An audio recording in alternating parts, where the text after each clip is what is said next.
Selamat siang Indonesia. Anda menyaksikan seputar Bali terkini pukul 11 WITA bersama saya Pratnya Wiguna.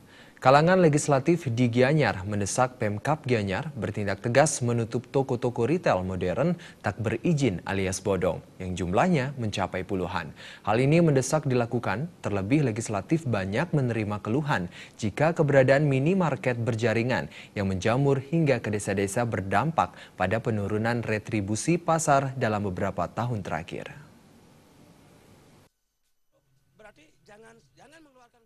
Anggota Komisi 1 DPRD Gianyar KD Era Sukadana menuturkan, eksekutif harus berani menutup minimarket berjaringan yang tidak memiliki izin, terlebih jumlah toko modern berizin yang ada di Gianyar.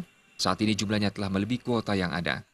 Jangan sampai ada penafsiran Pemkab Gianyar terkesan melakukan pembiaran dan justru bersikap lunak kepada pengelola toko modern bodong dengan memberi kesempatan mereka mengurus izin, padahal usaha yang dijalani telah berlangsung sekian lama. Menurut Era Sukadana, eksekutif harus berani melakukan penyegelan sehingga kedepannya tidak ada lagi pengusaha yang berani mendirikan toko modern berjaringan tanpa mengantongi izin terlebih dahulu. Ya, Pemkab itu berarti jangan mengeluarkan izin. Itu prinsip.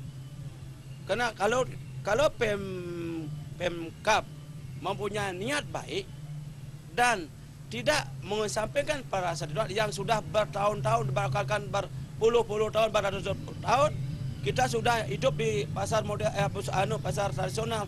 Untuk itu kami di Komisi 1 akan juga memantau terus perkembangan supermarket atau minimarket yang ada di daerah Gianyar. Untuk itu kami tegas, ingat tegas, kami nyatakan akan tutup supermarket yang tidak berizin. Nah, untuk itu Pak Bupati dalam hal ini Satpol PP sebagai penegak perda mohon setiap controlling lah dengan mungkin Satpol PP ditugaskan untuk mengontrolling dan dengan itu Bupati kan tegas. Artinya kasihan juga karena sempitnya sekarang ruang lingkup daripada. Era Sukadana meminta Pemkab Gianyar konsisten menjaga keberpihakannya terhadap pedagang tradisional.